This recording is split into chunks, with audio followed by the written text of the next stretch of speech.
Ok, am revenit, mă scuzați, mi s-a închis camera și mi se pare că s-a schimbat foarte mult conținutul și este foarte drăguț, pare foarte transparent și chiar se lipește și este chiar un slime.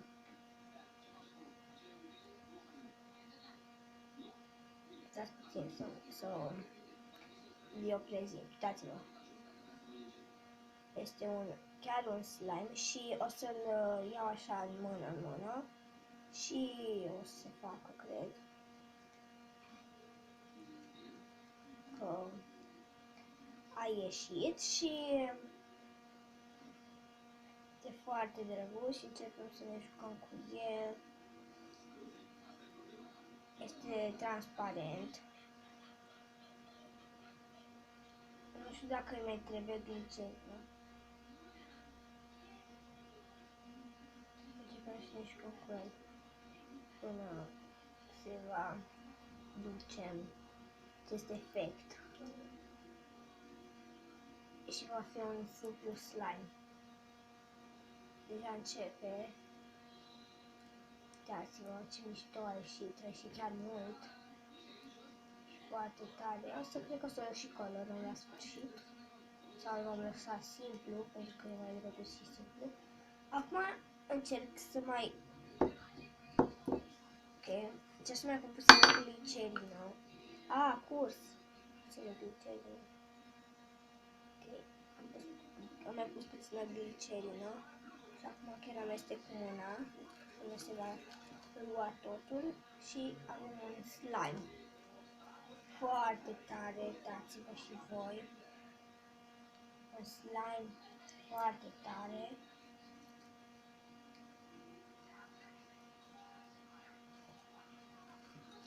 Ok, acum voi lua tot slime-ul de aici.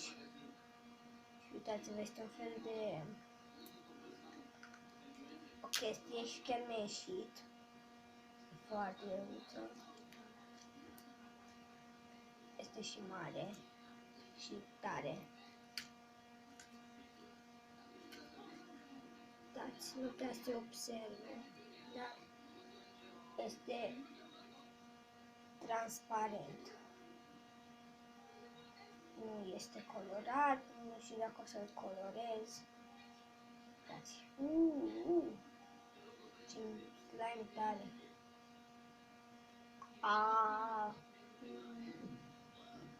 Ok, foarte tare slime-ul.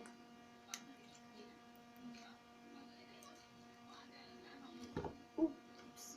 Sper să nu mai curgă glicerina, pentru că chiar bună. Cred că o să mai fac slime. Nu știu. S-a băgat aici. Voi lua și cealaltă glicerină de pe masă. Se face mai moale.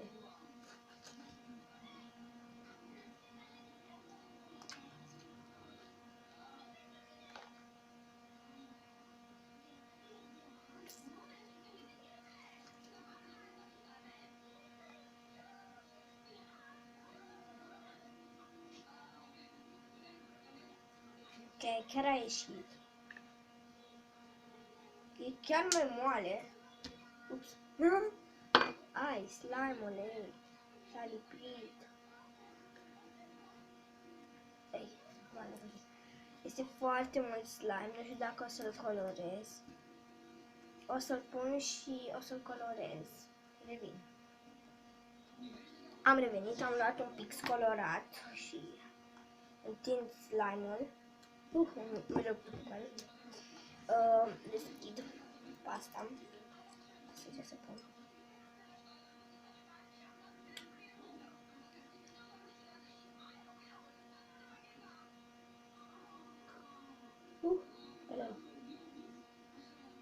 Cred că o să se coloreze.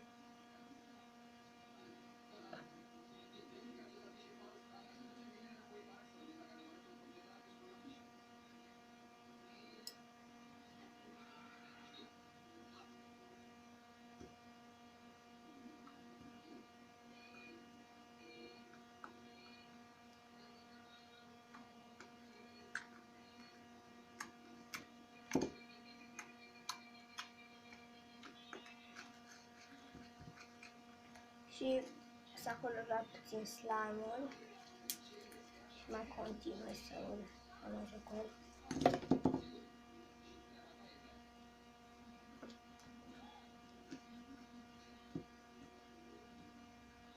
E și chiar mult slime.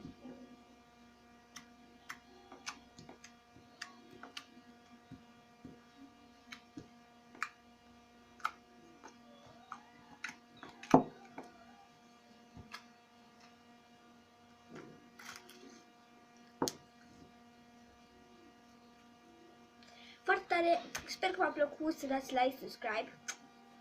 Pa!